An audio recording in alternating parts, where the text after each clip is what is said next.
I'm so thankful I wore the black shoes today.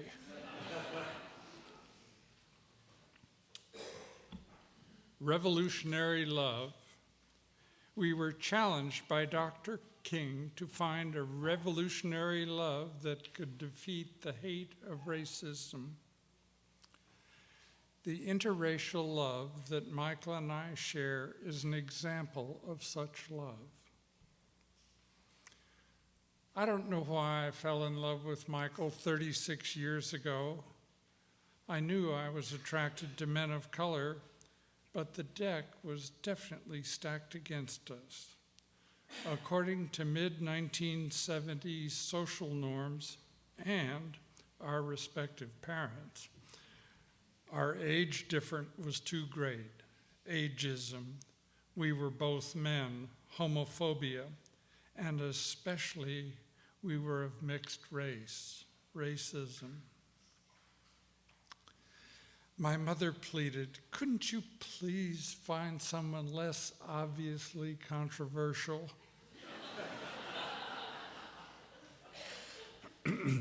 Thankfully, we stayed together, overcoming pressure from culture, family, friends. Our love prevailed. Right. In our 36 years together, we lived together, raised children together, shared intimate hopes and dreams together, practiced medicine together, vacationed together, grieved together when we lost friends to AIDS. Michael is my ally, friend, companion, and now legal husband after 4 wedding-like commitment ceremonies. Is Michael really black? Well, the short answer is yes. His skin color is a rich tan. That said, I see Michael more as a friend, lover, husband, and confidant who happens to have darker skin.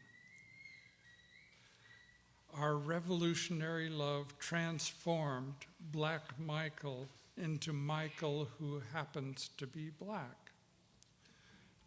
Close proximity, frequent interaction, mutual trust and respect, elements of our revolutionary love, caused me to see Michael's character rather than his skin color.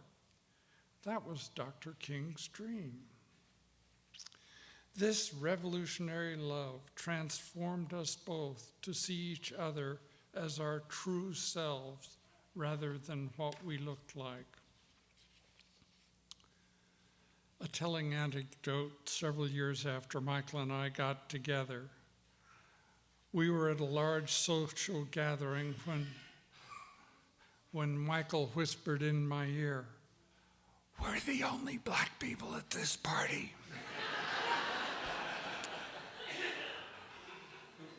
It took a minute for Michael's Freudian slip to sink in. We had become to each other members of the same human race. The takeaway in this example is that our initial recognition of racial difference caused our relationship to begin. As love drew us closer, we each became less aware of our skin color, seeing more each other's true essence. This pathway of first acknowledging, then accepting racial difference,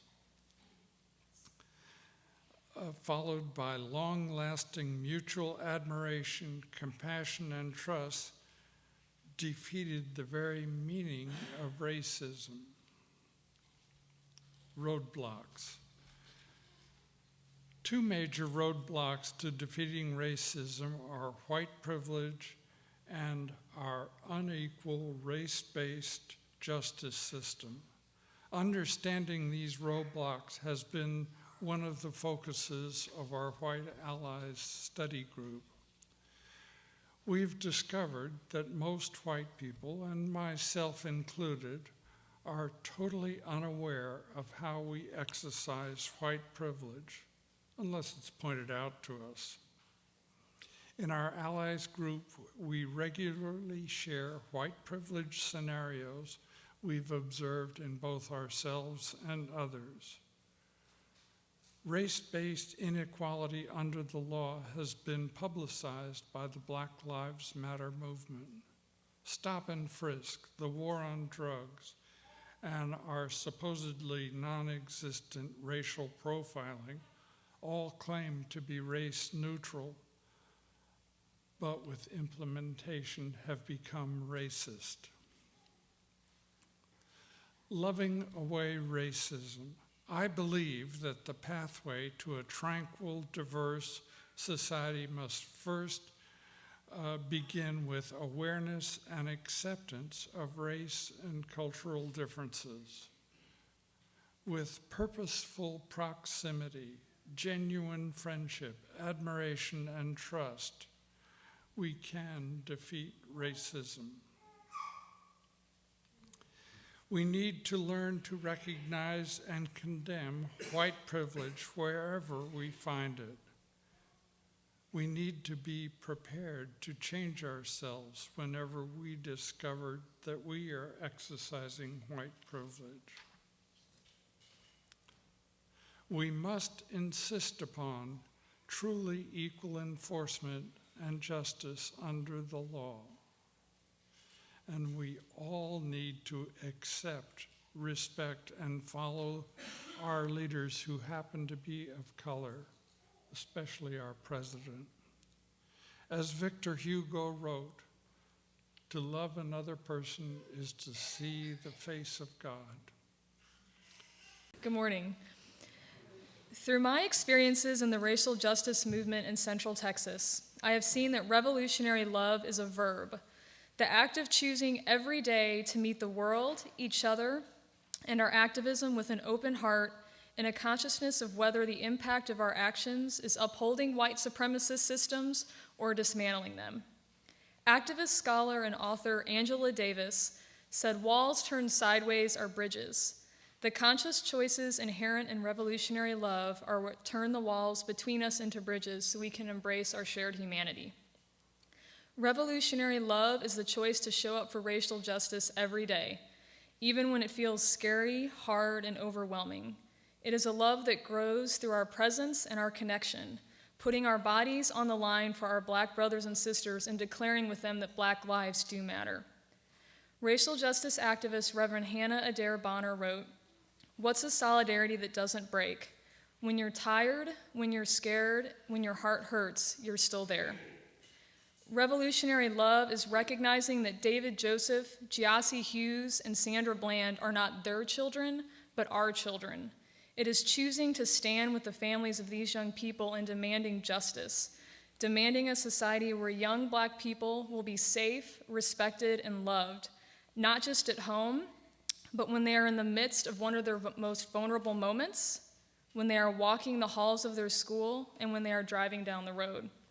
A society where Black people will see their inherent worth, dignity, beauty, and power reflected back at them by the people and institutions they encounter in daily life. Revolutionary love is the choice of white folks to explore white supremacy, its impact, and our part in perpetuating it, whether we claim to be anti-racist or not. It is taking the time and effort to read articles, blogs, books, and to engage in tough conversations without expecting peoples of color to take on the burden of educating us. It is challenging racist comments, actions, and systems, and pushing through the discomfort of doing so. It is realizing our impact matters more than our good intentions, and apologizing, making amends, and doing better next time when we are confronted for racist remarks or behavior.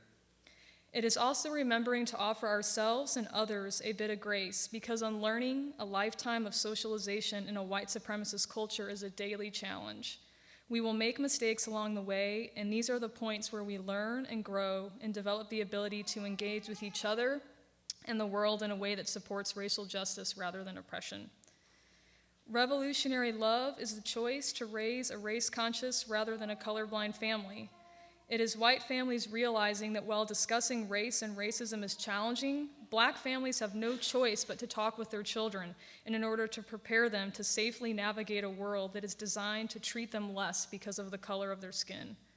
It is white families teaching their kids that racism is systemic and that people have different life experiences and face striking inequalities because our society is shaped by the violence inherent in a white supremacist and racist system.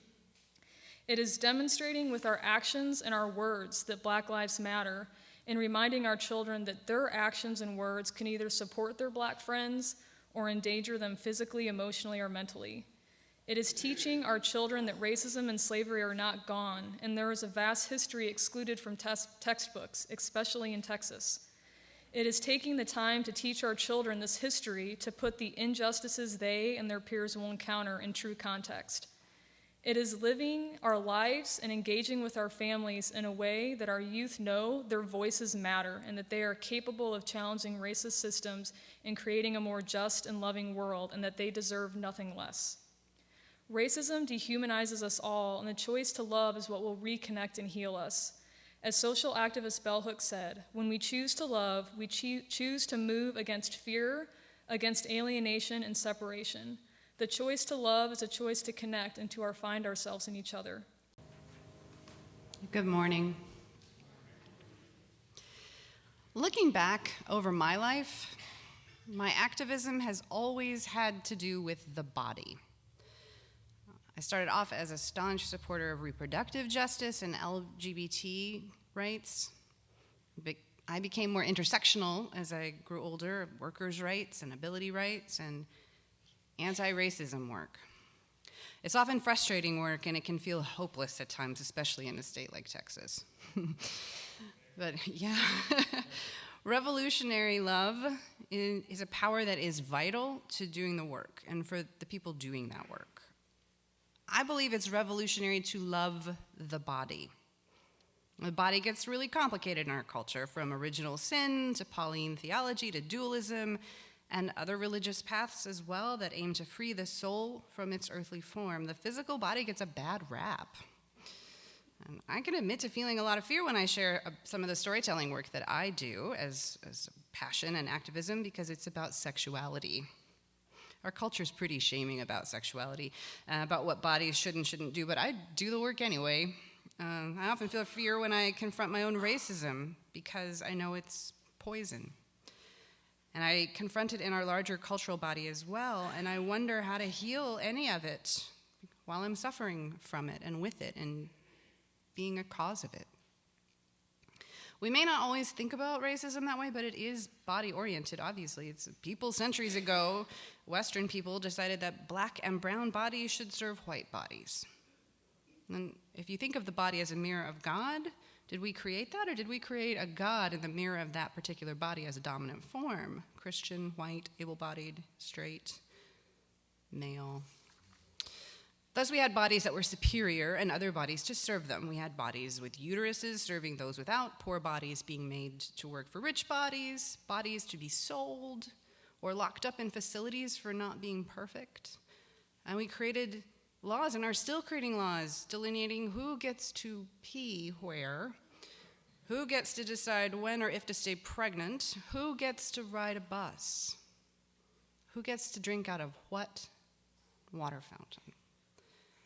And as those disuniting decisions were being made by individuals, what happens next, of course, is that those isms solidify into institutions, not unlike our church body.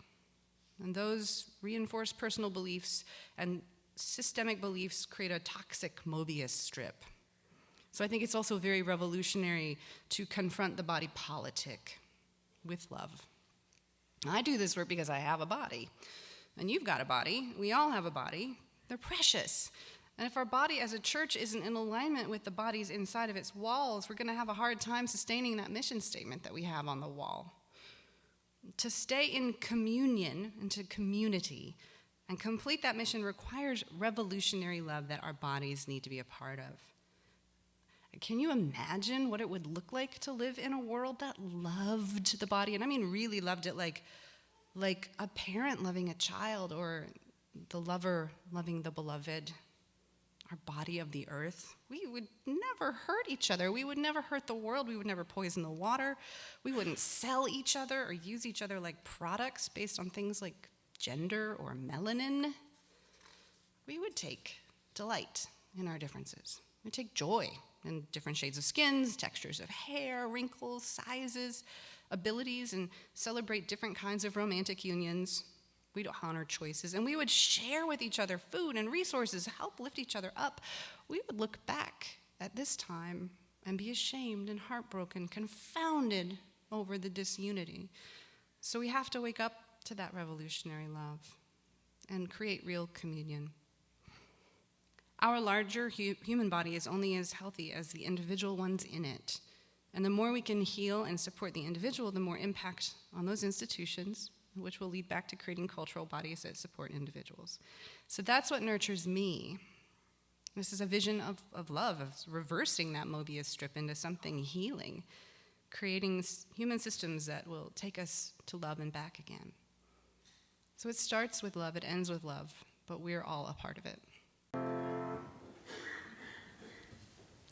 I have a confession to make.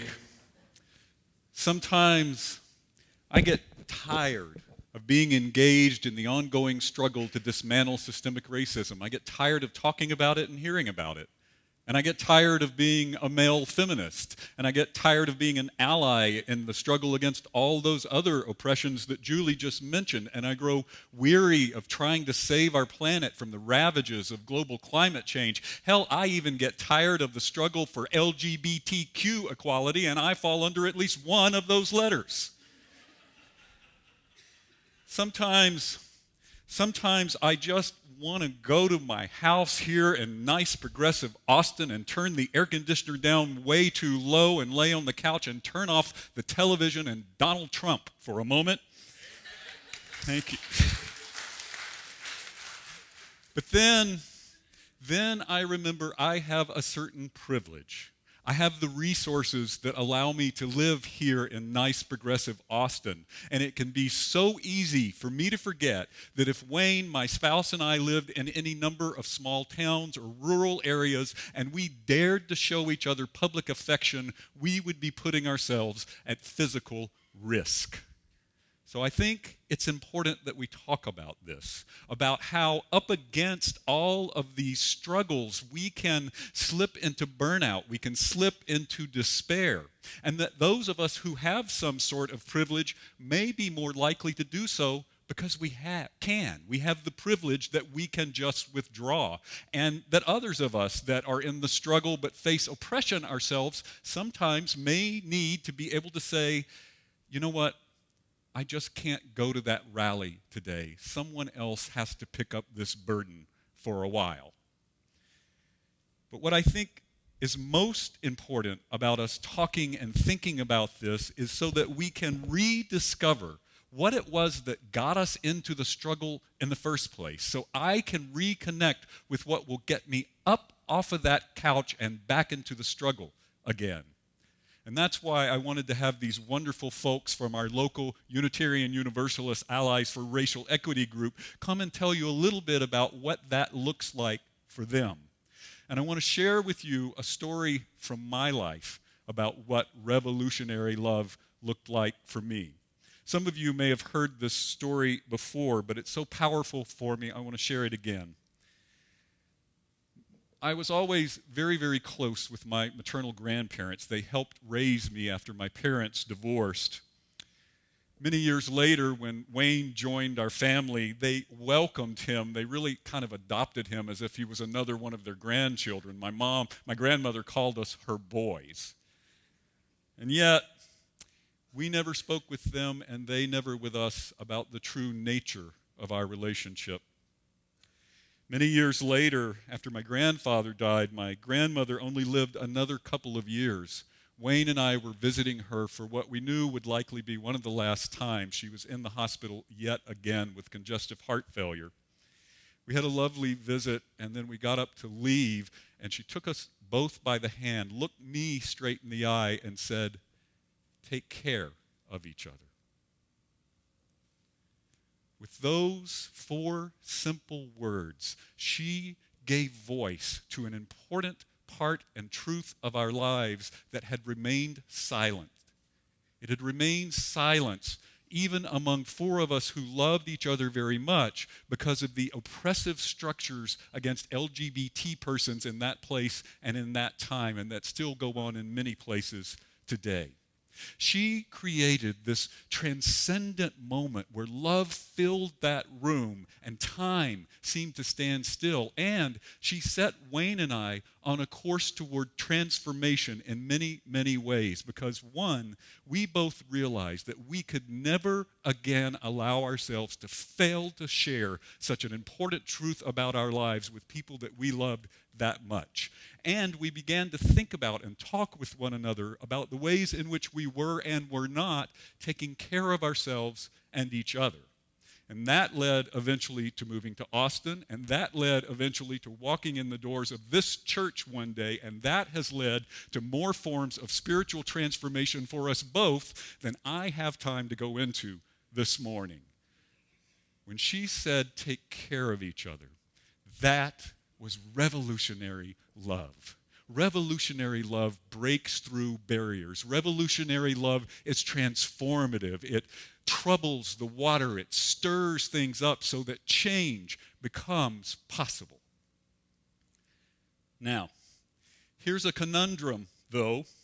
We need lots and lots and lots of that revolutionary love in order to begin to break down the systemic structures of racism and other forms of oppression that exist in our society. And yet, it is those very forms of oppressions themselves that so often keep us apart, keep us from reaching out to each other across differences and speaking our personal truths with one another, which is what creates revolutionary love to begin with.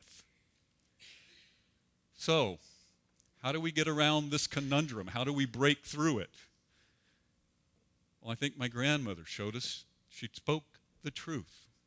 I think these folks have told us how this morning when they talked about how they dove into relationships. They got involved in the White Allies group. They got involved as allies to Black Lives Matter, and they did so knowing that they would mess up, knowing it would be messy, that they would make mistakes, that it would be awkward, that they would have to learn to follow rather than lead sometimes, that they would have to ask for help sometimes. These are acts of revolutionary love. They may seem small in the moment, but as more and more of us engage in more and more of these acts of love, we begin to chip away at the foundations that hold up these structures of racism and other forms of oppression, and we begin to build a well, fill a reservoir of ever-growing revolutionary love that becomes the new foundation where we can build new institutions that are better for us all.